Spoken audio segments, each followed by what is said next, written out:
Hello, my name is Andrew Connors. I'm a managing director here at Fairport Wealth and oversee our business owners practice group. And welcome to this month's edition of Minding Your Business newsletter. And this is the newsletter we put out every month for business owners like yourselves and the advisors who you might work with. And so I wanted to start off today's newsletter with a story. And so I was having a meeting recently with a husband and wife who own a business, and they are contemplating selling their business. And so we were talking about what does it mean to have a CEO mindset.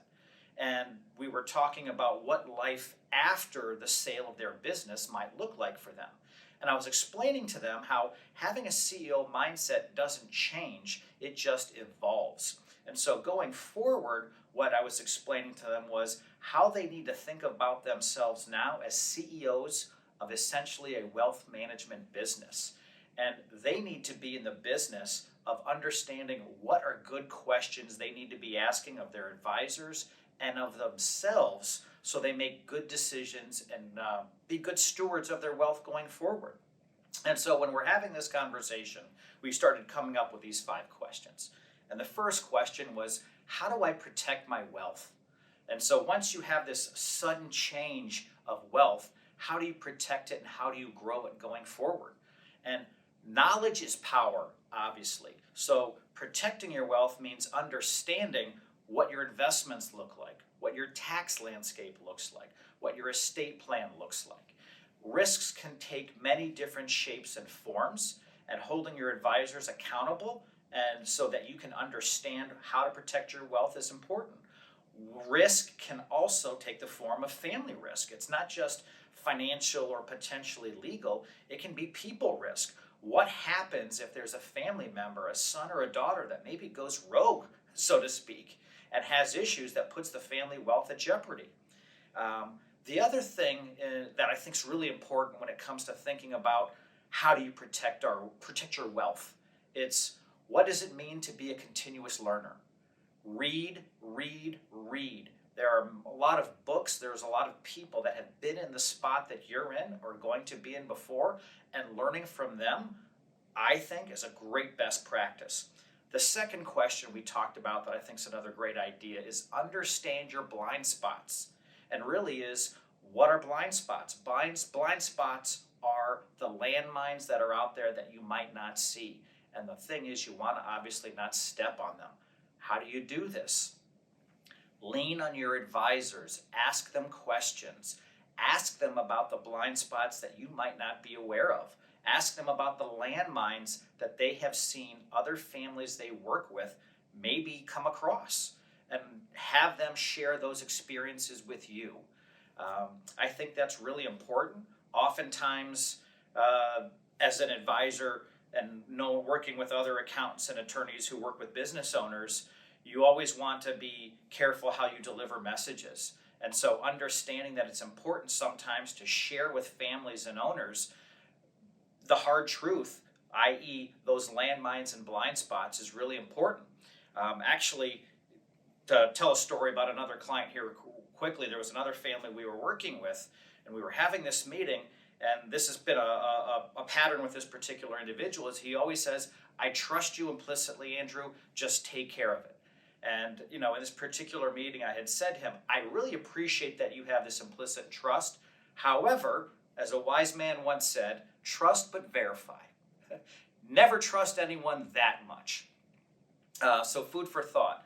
The third question you want to think about is, and when we were thinking about this CEO mindset shift that takes place when you have sudden wealth changes, is how do you want your wealth to impact your family or your kids? How do you approach family gifting so that you do not disincentivize your children, but it becomes a blessing, not a burden for some of this wealth? That right there, the idea of family gifting and passing along wealth, is one of the biggest challenges I've seen business owners who've had sudden wealth when they've sold their business really grapple with for a number of years after they've sold their business. No two families are alike. What works for one family and approach might not necessarily work for another. But ultimately, the goal is, when you talk about how do you want your wealth to impact your children, is really about how do you instill a healthy view of wealth.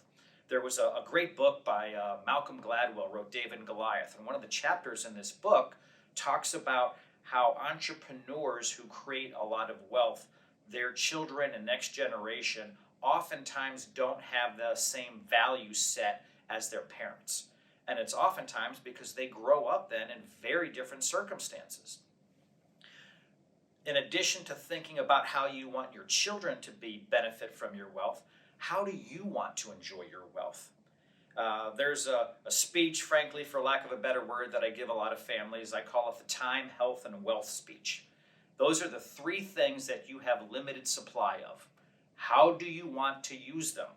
And as you think about your life, maybe after the sale of your business, or when you just reach different points in your life, how do you think about your wealth in terms of what's funding my lifestyle, what's funding legacy money or estate plan gifting, and what's maybe funding philanthropy?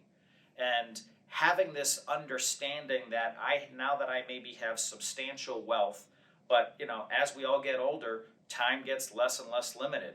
So while you have time, while you have health, importantly, and while you have your wealth where it's at, what do you want it to do for you? And those are great conversations to have with your spouse. And frankly, the last question I always urge families to think about, and in this case, this particular husband and wife, is who is your advisory board? And I'm not talking necessarily about a business advisory board. I'm more talking about a personal advisory board. So who are the people that can sometimes give you perspective about your life because they know you really well? They can give you perspective about decisions around maybe family gifting because they've been down the road that you're on.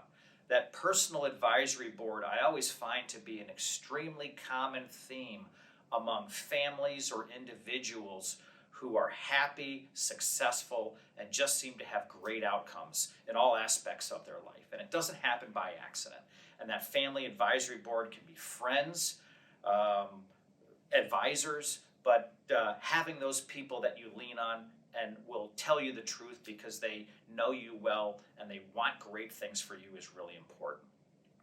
And so hope these 5 questions that we just shared help give you some insights and perspective how your mindset evolves as a CEO from an owner to being maybe CEO of your own wealth management business, in a matter of speaking.